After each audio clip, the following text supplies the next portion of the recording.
ولا تقولن لشيء إني فاعل ذلك غدا إلا أن يشاء الله واذكر ربك إذا نسيت وقل عسى أن يهديني ربي لأقرب من هذا رشدا ولبثوا في كهفهم 300 سنين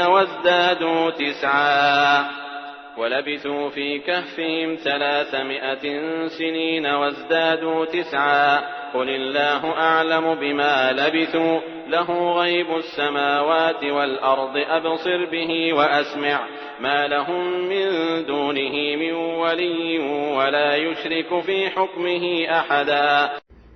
السلام علیکم ورحمۃ اللہ وبرکاتہ. اعوذ باللہ من الشیطان الرجیم. بسم اللہ الرحمن الرحیم. ولا تقولن لشيء إني فاعل ذلك غدا إلا أن يشاء الله واذكر ربك إذا نسيت وقل عسى أن يهديني ربي لأقرب من هذا رشدا ولبثوا في كهفهم 300 سنين وازدادوا تسعا قل الله أعلم بما لبثوا له غيب السماوات والأرض أبصر به وأسمع ما لهم من دونه من ولي ولا يشرك في حكمه أحدا. ولا اور ہرگز نہ تقولن کہنا لشیء کسی کام کی نسبت انی کہ میں فاعل کروں گا ذالک یہ غدا کل الا مگر ان یہ کہ یشاء چاہے اللہ تعالی وذکر اور یاد کر ربک اپنے رب کو اذا جب نسیتا تو بھول جائے وقل اور کہہ عسا امید ہے ان یہ کہ یہدینی مجھے ہدایت دے ربی میرا پروردگار لأقرب زیادہ قریب من ھذا اس سے رشدا راہ نیکی کی ولبثوا اور وہ رہے فی کہفہم اپنے غار میں 300 سنین سال وازدادوا اور ان کے اوپر مزید یا زیادہ کیے 9 سال قل کہہ دو اللہ تعالی عالم خوب جانتا ہے بما لبثوا جتنی مدت وہ رہے لہو اسی کے پاس ہیں غیب پوشیدہ باتیں سماواتی آسمانوں کی والارض اور زمین کی ابصر بھی کیا خوب دیکھنے والا واسمع اور کیا خوب سننے والا ہے ماں نہیں لہم ان کے لیے من دونہ سوائے اس کے من ولی کوئی کارساز ولا یشرک اور وہ نہیں شریک کرتا فی میں حکم اپنے احدا کسی کو. نحمده ونصلی علی رسولہ الکریم. رب اشرح لی صدری ویسر لی امری واحلل عقدۃ من لسانی یفقهوا قولی. اللہم ارنا الحق حقا وارزقنا اتباعہ وارنا الباطل باطلا وارزقنا اجتنابہ. آمین یا رب العالمین. الحمدللہ اللہ تعالیٰ کا بے حد شکر احسان ہے کہ ہم سورہ کہف کو پڑھنے اور سمجھنے کی کوشش کر رہے ہیں تفسیر کے حوالے سے. تو اللہ تعالیٰ اس میں ہماری مدد فرمائے اور ہمیں اس کی پوری سمجھ عطا فرمائے اور بہترین عمل کرنے والوں میں شامل فرمائے. آمین ثم آمین. پچھلی دفعہ ہم لوگوں نے جو اپنا سبق کیا تھا اس میں اللہ تعالیٰ نے بتا دیا تھا کہ یہ لوگ جو بحثیں کرتے ہیں اور مختلف طریقے کی جو باتیں کر رہے ہیں تو اس میں آپ اس میں حصہ نہ لیں اور اللہ تعالیٰ خوب جانتے ہیں ان کی تعداد کے حوالے سے اور تمام غیب کے علوم اللہ تعالیٰ کے پاس ہیں اور اس میں کسی سے سوال کرنے سے بھی منع کر دیا گیا تھا۔ اب یہاں پر جو آج ہم پڑھ رہے ہیں آیات 23 اور 24 کے حوالے سے ہم دیکھیں، اللہ تعالیٰ نے فرمایا وَلَا تَقُولَنَّ لِشَيْءٍ إِنِّي فَاعِلٌ ذَلِكَ غَدًا إِلَّا أَن يَشَاءَ اللَّهُ وَاذْكُر رَّبَّكَ إِذَا نَسِيتَ وَقُلْ عَسَىٰ أَن يَهْدِيَنِي رَبِّي لِأَقْرَبَ مِنْ هَٰذَا رَشَدًا، اور کسی کام کی نسبت نہ کہنا کہ میں اسے کل کروں گا مگر انشاءاللہ کہہ کر، یعنی اگر اللہ چاہے تو کروں گا، اور جب اللہ کا نام لینا بھول جاؤ تو یاد آنے پر لے لو اور کہہ دو کہ امید ہے کہ میرا پروردگار مجھے اس سے بھی زیادہ ہدایت کی باتیں بتائے۔ اس آیت کا پس منظر پہلے ہم لوگ دیکھ چکے ہیں کہ اہل مکہ جب یہود کے پاس گئے تو انہوں نے آپ صلی اللہ علیہ وسلم سے 3 سوال کرنے کی کہا، اور یہ عقبہ بن ابی معیط اور نضر بن حارث تھے۔ اور یہود کا جو چیلنج تھا جو انہوں نے سوال کرنے کے لیے کیے تھے، تو اللہ تعالیٰ نے اس میں پورا واقعہ سنایا اور ڈیٹیل بھی بتائی اس کی، اور جبکہ اور کہانیوں میں اس طریقے کی کوئی ڈیٹیل نہیں بتائی گئی ہے، یعنی اور دوسرے قرآنی قصوں میں اس طریقے کی پوری ڈیٹیل نہیں دی گئی ہے۔ تو ان دونوں نے واپس آ کر آپ صلی اللہ علیہ وسلم سے جو سوال پوچھے کہ اصحاب کہف کون تھے، اور موسیٰ اور خضر کا کیا واقعہ ہے، اور ذوالقرنین کون تھا، آپ صلی اللہ علیہ وسلم نے فرمایا کہ میں کل ان کے جواب بتا دوں گا۔ اگلے دن کیونکہ جبرائیل علیہ السلام کو آنا تھا تو آپ نے ان سے کہہ دیا کہ میں تمہیں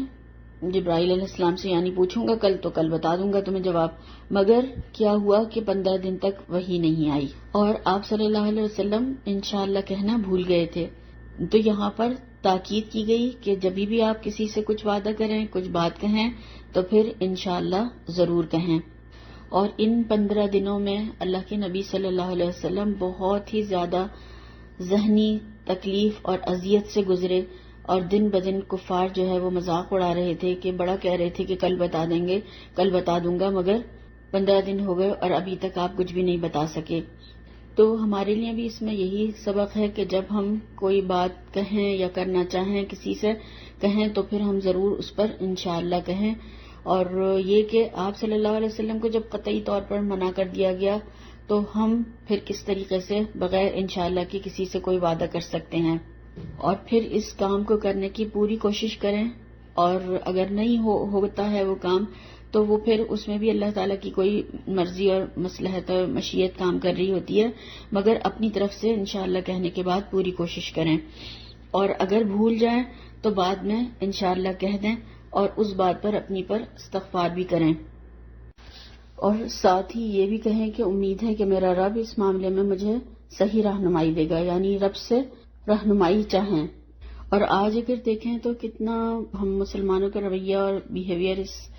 آیت کے حوالے سے بھی اگر ہم دیکھیں، چیک کریں کہ کیا کرتے ہیں کہ جو بات یا جو کام کرنے کا نیت یا ارادہ نہیں ہوتا ہے اس پہ کہہ دیتے ہیں کہ انشاءاللہ،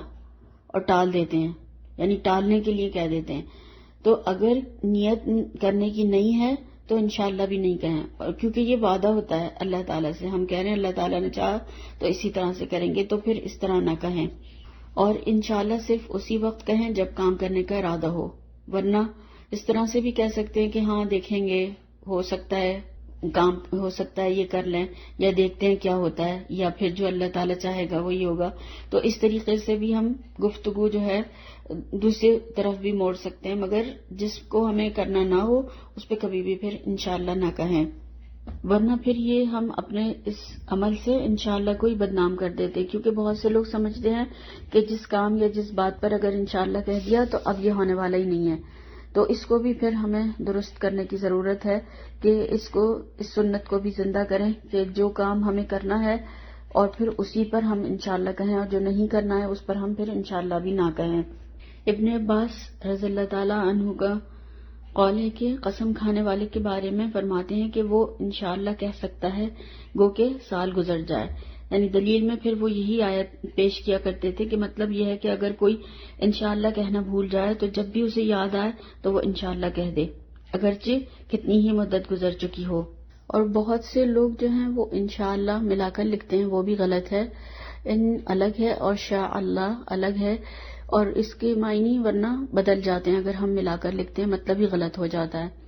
ان آیات میں دیکھیں تو سارا فوکس جو ہے اللہ تعالیٰ کے اوپر رکھا گیا ہے کہ وہ اگر کرا دے گا تو ہو جائے گا. میں خود کچھ نہیں کر سکتا یا کر سکتی، مگر اس کی مدد سے ہی کر سکتی ہوں. اپنی طرف سے تو پورا ارادہ ہو کہ میں یہ کام کروں گی، اور نتیجہ اللہ تعالیٰ کے اوپر انشاءاللہ کہہ کر چھوڑ دیا جائے. اس میں ایک بیلنس طریقہ سکھایا گیا ہے. کبھی ہم جو پلان کرتے ہیں اکثر دیکھا ہے کہ وہ ہو جاتا ہے، جیسے کہ ہم کوئی چیز کرنا چاہتے ہیں تو وہ ہو جاتا ہے، اور وہ اللہ تعالیٰ کی مشیت ہوتی ہے، وہ پورا ہو جاتا ہے. اور کبھی ہم پوری کوشش کر لیتے ہیں اور وہ کام نہیں ہوتا، تو وہ اللہ تعالیٰ کا حکم نہیں ہوتا، اس میں اللہ تعالیٰ کی مشیت نہیں ہوتی، اذن نہیں ہوتا، تو وہ کام نہیں ہوتا ہے. پھر فرمایا وَلَبِثُوا فِي كَهْفِهِمْ 300 سِنِينَ وَازْدَادُوا 9، اور اصحاب کہف اپنے غار میں 9 اوپر 300 سال رہے. اس وقت جس وقت یہ آیات نازل ہوئی تو عربوں کے پاس اس وقت سولار کیلنڈر نہیں تھا، تو 309 سال جو ہیں وہ قمری سال بنتے ہیں، اور شمسی سولار کیلنڈر سے جو بنتے ہیں وہ 300 سال بنتے ہیں. تو اس میں اگر دیکھیں کہ کچھ کا خیال 300 سال کا ہے اور کچھ نے 9 سال اور بڑھا دیے جیسے کہ آیت میں ہے، تو یہ دونوں ایک ہی ہیں، 300 سال شمسی اور 309 سال قمری. تو ہر صدی میں قمری 3 سال بڑھ جاتے ہیں، اس طرح سے 309 سال ہو گئے. صحیح بات پھر اللہ تعالیٰ ہی بہتر جانتے ہیں. اور بعض لوگوں کا خیال یہ ہے کہ یہ اللہ تعالیٰ کا قول ہے، حالانکہ صرف لوگوں کی باتیں یہاں پر بیان کی جا رہی ہیں کہ وہ لوگ یہ سمجھتے ہیں یا وہ لوگ یہ کہہ رہے تھے. پھر فرمایا قُلِ اللَّهُ أَعْلَمُ بِمَا لَبِثُوا لَهُ غَيْبُ السَّمَاوَاتِ وَالْأَرْضِ أَبْصِرْ بِهِ وَأَسْمِعْ مَا لَهُم مِّن دُونِهِ مِن وَلِيٍّ وَلَا يُشْرِكُ فِي حُكْمِهِ أَحَدًا. کہہ دو کہ جتنی مدت وہ رہے اسے اللہ ہی خوب جانتا ہے، اسی کو آسمانوں اور زمین کی پوشیدہ باتیں معلوم ہیں، وہ کیا خوب دیکھنے والا اور کیا خوب سننے والا ہے. اس کے سوا اس کا کوئی کارساز نہیں، اور نہ وہ اپنے حکم میں کسی کو شریک کرتا ہے. اللہ تعالیٰ یہاں پر فرما رہے ہیں کہ کہیے اللہ تعالیٰ زیادہ جانتا ہے کہ کتنا وہ ٹھہرے. پہلے والی آیت میں اگر وہ اللہ کا قول ہوتا تو اس میں یہ بات نہ ہوتی کہ اللہ زیادہ جانتا ہے کہ وہ کتنا ٹھہرے. یہ اللہ تعالیٰ نے تعداد جو نہیں بتائی ہے تو یہ بات نہیں ہے کہ اللہ کو معلوم نہیں ہے اس لیے نہیں بتائی گئی ہے. اس کو سب کچھ پتا ہے، وہ سب کچھ جانتا ہے، آسمان اور زمین کی ہر چھپی ہوئی چیز کے بارے میں اس کو خبر ہے، وہ جانتا ہے. بہت خوب سننے والا اور بہت خوب دیکھنے والا. ابصر و اسمع یہ دونوں مبالغے کے لیے استعمال ہوتے ہیں. تعریف کا اسلوب بھی ہے، یہ تعریف کا اسلوب بیان بھی کہا جاتا ہے اس کو. اور یہ فعل تعجب بھی ہے، صیغہ تعجب بھی اس کو کہا جاتا ہے. اس میں تعجب کے معنی میں بھی بولا جاتا ہے کیا خوب ہے وہ سننے والا اور کیا خوب ہے دیکھنے والا. اور یہاں پر اہل کتاب کو مخاطب کر کے کہا گیا ہے کہ وہ کتنے عرصے سے اللہ تعالیٰ کی تعلیمات جو ان کے پاس آ رہی تھیں ان کو سن رہے تھے. ان کے پاس کتابیں انبیاء کرام آئے، اور قریش کے پاس تو کئی ہزار سالوں سے نبی یا رسول بھی کوئی نہیں آیا تھا. ان کے پاس تو موجود تھی کتب، اور ان کے پاس کتابوں کا علم بھی تھا، رسولوں کے ذریعے ان کو معجزات بھی دکھائے گئے تھے. پھر بھی اللہ تعالیٰ کے علم کو کافی نہیں سمجھ رہے تھے، پھر بھی وہ ٹیسٹ کرنے کے لیے آپ صلی اللہ علیہ وسلم سے یہ سوالات پوچھوا رہے تھے، اور اس پر اپنی کتابوں پر ایمان بھی نہیں رکھتے تھے. تو تعجب کے لیے یہاں پر یہ فرمایا ابصر و اسمع. اور کتنا بھی کوئی انسان یا تمام دنیا کے انسان جو ہیں علوم حاصل کر لیں ہر طرح کے، اور پھر وہ اللہ کا مقابلہ کوئی بھی نہیں کر سکتا، کوئی بھی اللہ کے علم کے مقابلے میں آگے نہیں آ سکتا. تمام علوم کے خزانے، زمین و آسمان کا غیب اور تمام چیزوں کا علم جو ہے اللہ تعالیٰ اس تمام علم پر احاطہ کیے ہوئے ہے. تو یہاں پر اگر ہم دیکھیں تو اس کہانی کو اس طریقے سے آخر میں سمیٹ دیا گیا کہ اللہ ہی جانتا ہے کہ کس انسان کو کب کہاں بھیجنا ہے، کیا کرنا ہے، کس کے ساتھ کیا ہوگا. وہی تمام علوم کا احاطہ کیا ہوا ہے، اور اس کے علاوہ کوئی کارساز بھی نہیں ہے، اور وہ اپنے حکم میں کسی کو شریک بھی نہیں کرتا ہے. اسی نے پیدا کیا، اسی کا حکم چلتا ہے، اور اس کے حکم کو کوئی ٹالنے والا بھی نہیں ہے، بدلنے والا بھی نہیں ہے. نہ اس کا کوئی وزیر ہے، نہ مشیر ہے، نہ کوئی مددگار ہے، نہ کوئی شریک ہے. وہ بلند اور برتر اور پاک ذات ہے. اب تھوڑا سا یہ دیکھیں گے کہ اس قصے سے ہم نے کیا سیکھا یا ہمیں کیا سبق ملا یا کیا اس میں اسباق پوشیدہ ہیں، ان کو ہم تھوڑا سا دیکھیں گے انشاءاللہ تعالی. نمبر 1، رحمت کے بارے میں جو ہم یہ سمجھتے ہیں وہ ضروری نہیں کہ اللہ تعالیٰ کے نزدیک بھی وہی ہو. مثلاً کہ ہم یہ کہتے ہیں کہ اللہ تعالیٰ ہمارے پر رحم فرما دے، تو ہمارے دماغ میں کچھ چیزیں ہوتی ہیں، کچھ باتیں ہوتی ہیں، تو ہم یہ سمجھتے ہیں اگر ہمیں وہ مل گئی تو اللہ تعالیٰ کی رحمت مل گئی، اور اگر وہ چیزیں نہیں ملتی تو پھر ہم مایوس ہونے لگتے ہیں. تو اللہ تعالیٰ کی رحمت کی وجہ جو ہے وہ شکل نہیں ہوتی ہے جو ہم سمجھ رہے ہوتے ہیں. وہ کئی اور شکلیں ہو سکتی ہیں، وہ کئی اور طریقے ہو سکتے ہیں، وہ کسی اور طریقے سے ہو سکتا ہے. تو بعض ہمیں ظاہری طور پر فائدہ مند جو چیزیں نظر آ رہی ہوتی ہیں اور بعض نقصان دہ بھی نظر آ رہی ہوتی ہیں. تو مثلاً جیسے کہ ہم ان لوگوں کے بارے میں دیکھتے ہیں کہ ان لوگوں نے چاہا کہ ان کے بارے میں کسی کو خبر نہ ہو، تو اللہ تعالیٰ نے ان کی 3 صدیوں تک ان کو سلائے رکھا اور کسی کو خبر نہیں ہونے دی. اور پھر جب وہ اٹھے اور وہ چاہ رہے تھے کہ اب ہمارے بارے میں خبر نہ ہو، تو اللہ تعالیٰ نے ان کی سب کو خبر کروا دی. ایسے اسباب پیدا ہوئے کہ معاملہ کھل گیا، اور اس معاملے کا کھلنا کئی لوگوں کے لیے ہدایت کا ذریعہ بن گیا. اور جیسے کہ اس سے پہلے ہم نے دیکھا تھا کہ اس وقت لوگ قیامت کے اوپر انکار کر رہے تھے قیامت کا، تو وہ ان لوگوں کے لیے ہدایت کا ذریعہ بنا کہ اس طریقے سے اللہ تعالیٰ قیامت کے دن انسانوں کو زندہ کر کے اٹھائے گا. تو بعض وقت وہی چیز مل جاتی ہے، ویسا ہی ہو جاتا ہے جیسا کہ ہم نے مانگا ہوتا ہے یا ہم سوچ رہے ہوتے ہیں. اور بعض اوقات کوئی اور چیز ملتی ہے اور اس کے بدلے میں یا تو کوئی مصیبت ڈال دی جاتی ہے جو بندے کے لیے اس سے زیادہ بہتر چیز ہوتی ہے. تو اللہ تعالیٰ نے ان کو لوگوں کے لیے ہدایت کا ذریعہ بنایا، ان کو ایک نشانی بنایا. تو اس سے زیادہ بڑی رحمت اور ان کے لیے کیا ہو سکتی تھی. پھر دوسرا ہمارے یقین اور ایمان میں اضافے کے لیے کہ کئی سالوں کے بعد اٹھنے پر انہیں ایسا لگا جیسے کہ وہ ایک دن سوئے یا دن کا کچھ حصہ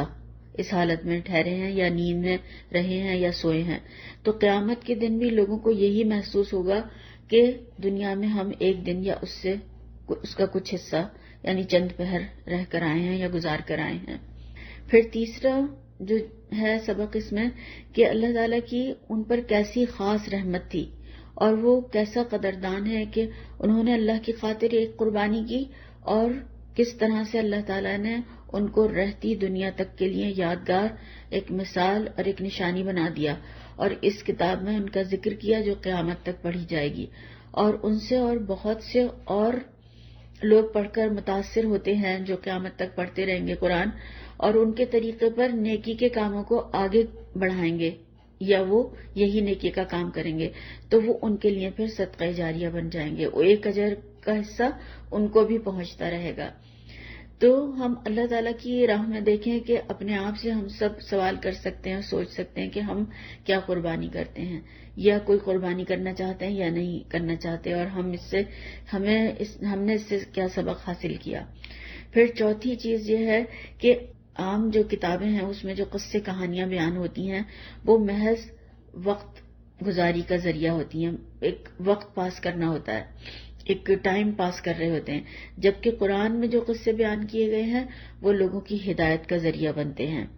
ہر چیز قرآن کریم میں بامقصد ہے،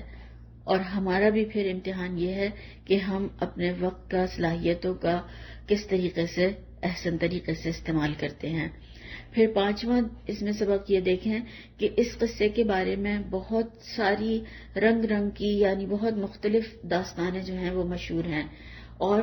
کچھ پچھلی کتابوں میں بھی لکھی ہوئی ہیں جو کہ اسرائیلیات جن کو کہا جاتا ہے، اور وہ ہمارے یہاں ان سے ٹرانسفر ہو گئی ہیں. تو اللہ تعالیٰ نے یہ کتاب جو ہے قیم بنائی ہے، درست ہے، اور یہ خود بھی سیدھی ہے اور دوسروں کو بھی سیدھا کرنے والی ہے. تو اس کی اصل حقیقت اللہ تعالیٰ نے ہمارے سامنے رکھی ہے یہاں پر، اور اس میں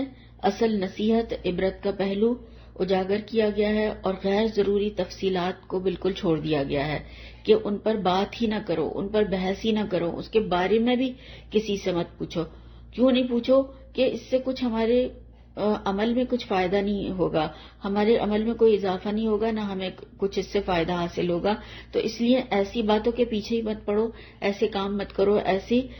چیزوں کے پیچھے مت لگو جس سے کہ تمہارا ٹائم ضائع ہو. اور بہت سارے لوگ جو ہیں وہ دین کو صرف بحث اور مباحثے کی چیز بنا لیتے ہیں اور بس وقت گزاری کے لیے بحث و مباحثے کر رہے ہوتے ہیں. تو عام طور پر جب دین میں بحث و مباحثے شروع ہوتے ہیں تو پھر فرقہ بازی تک نوبت پہنچ جاتی ہے اور ایمان کو سلامت رکھنا مشکل ہو جاتا ہے۔ اور اس کی ایک سب سے بڑی اور واضح مثال جو ہے مسئلہ خلق قرآن ہے، جو معتزلہ لوگوں نے پیدا کیا تھا، اور وہ قرآن کو غیر مخلوق سمجھنے والے کو مشرک قرار دیتے، یعنی جو قرآن کو کہتا ہے کہ قرآن مخلوق نہیں ہے وہ اسے مشرک کہتے تھے۔ خلفائے بنو عباس جو تھے، بالخصوص مامون رشید، معتزلہ کے عقائد سے بہت زیادہ شدید طور پہ متاثر ہو گئے تھے، اور انہوں نے بہت سے علماء کرام کو محض اس وجہ سے قتل کروا دیا کہ وہ قرآن کو غیر مخلوق سمجھتے تھے۔ امام احمد بن حنبل نے مدتوں قید و بند اور مار پیٹ کی سختیاں برداشت کی، بالآخر خلیفہ واثق باللہ کے عہد میں ایک سفید ریش بزرگ خلیفہ کے پاس آئے اور درباری معتزلی عالم ابن ابی داود سے مناظرے کی اجازت مانگی۔ خلیفہ نے ان کو اجازت دے دی تو اس بزرگ نے ابن ابی داود سے کہا کہ میں ایک سادہ سی بات کہتا ہوں کہ جس بات کی طرف نہ اللہ کے رسول صلی اللہ علیہ وسلم نے دعوت دی اور نہ خلفائے راشدین نے، تو تم اس کی طرف لوگوں کو کیوں دعوت دیتے ہو اور اسے منوانے کے لیے زبردستی سے کام کیوں لیتے ہو؟ اب دو ہی باتیں ہیں، ایک یہ کہ ان جلیل القدر کو اس بارے میں علم تھا مگر انہوں نے خاموشی اختیار کی، تو تمہیں بھی خاموشی اختیار کرنی چاہیے،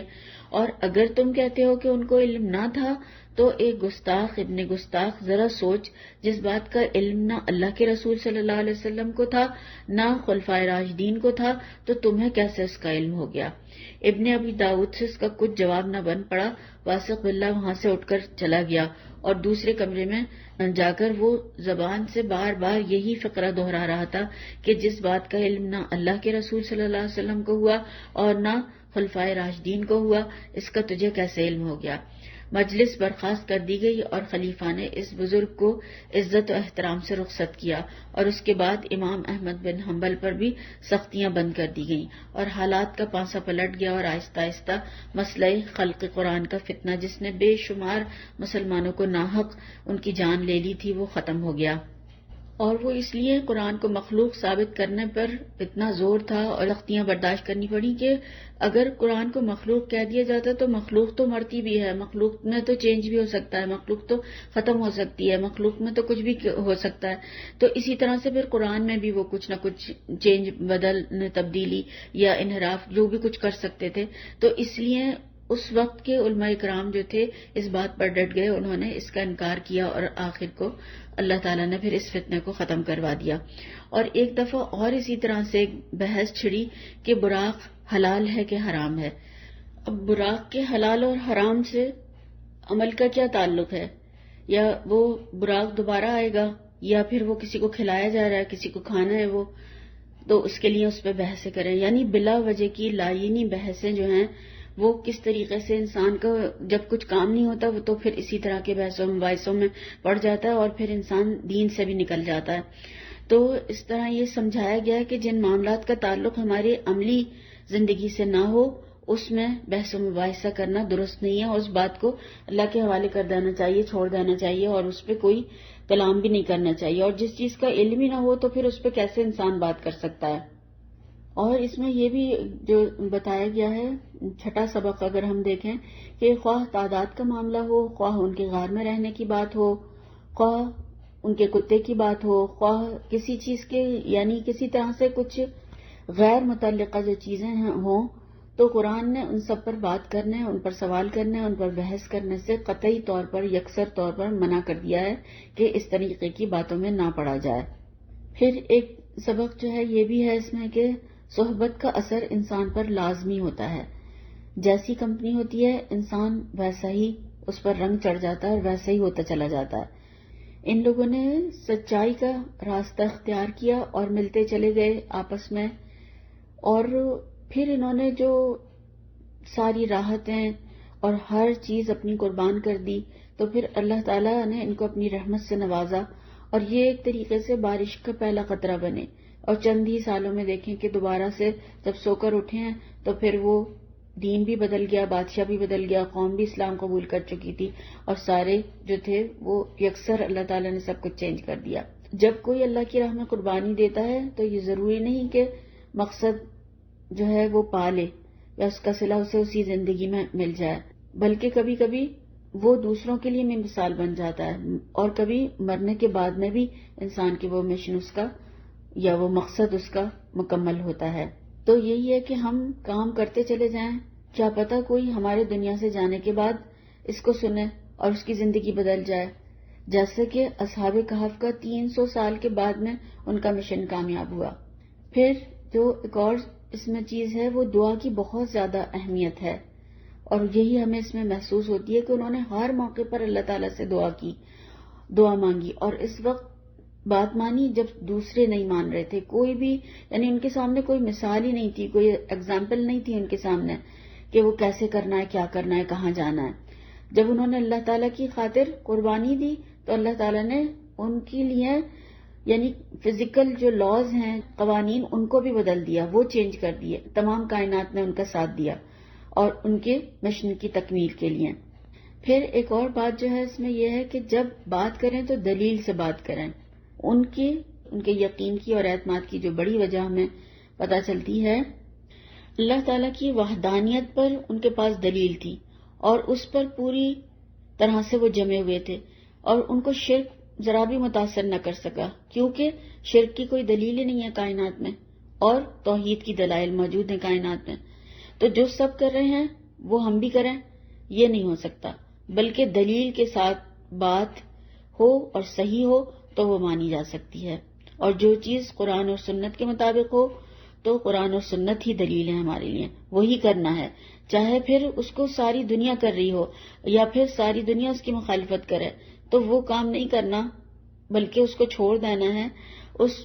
وہ مخالفت لے لینی ہے، مگر ان کی بات نہیں سننی ہے، وہ کام نہیں کرنا، وہ عمل نہیں کرنا جو کہ قرآن و سنت کے مطابق نہیں ہے۔ اور ایک اور اہم جو چیز ہے اس میں یہ بھی ہے کہ اللہ تعالیٰ نے ان کو یہاں پر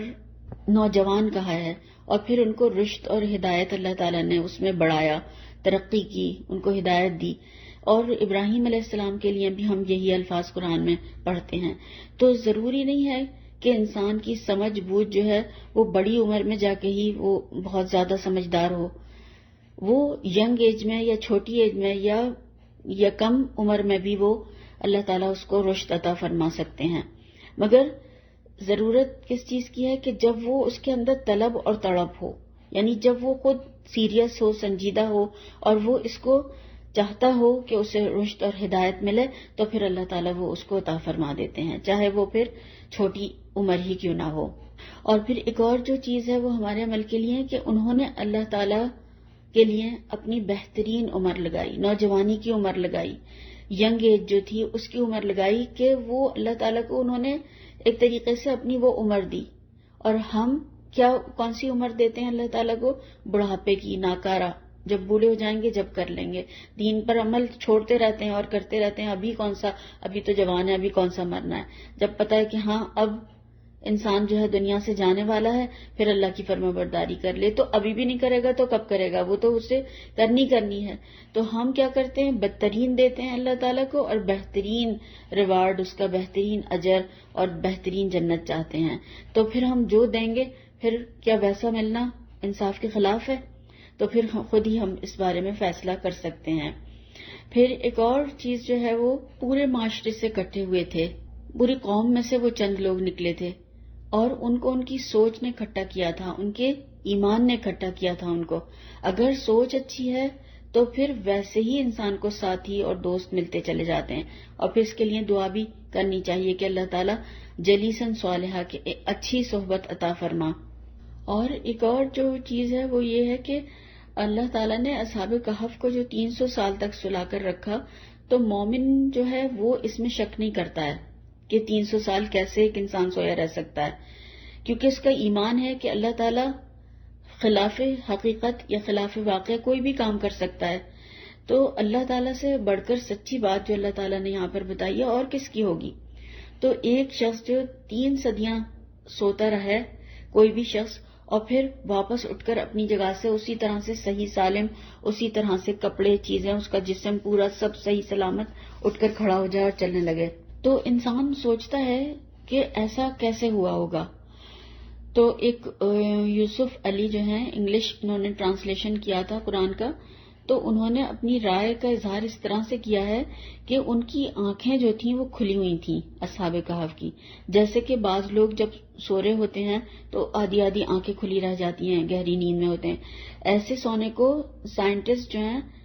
ہائبرنیشن کہتے ہیں. تو اللہ تعالیٰ نے جو اس میں ہمیں کہا ہے کہ تم گمان کرو کہ وہ جاگ رہے ہیں حالانکہ وہ سو رہے تھے.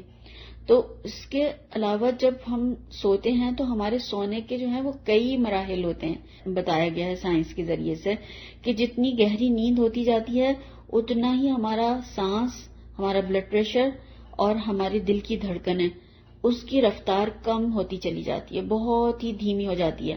اور گہری نیند میں انسان بہت ہی آہستہ، جب ڈیپ سلیپ جس کو کہتے ہیں، بہت ہی آہستہ، سانس بھی بہت ہی آہستہ آہستہ چلنے لگتا ہے. تو اسی طریقے سے اللہ تعالیٰ نے ان کو رکھا اور پھر ان کو اٹھایا، اور اس پہ ہمارا ایمان ہے، اس میں ہمیں کوئی شک نہیں ہے. یہ اللہ تعالیٰ نے ایک معجزے کے طور پر ان نوجوانوں کو چند سال سلایا، بغیر کھائے پیے ہر طریقے سے ان کو اسی طرح صحت مند رکھا، اور پھر اٹھا کر پھر ان کو واپس ایک دنیا کے لیے نشانی اور نمونہ بنا دیا.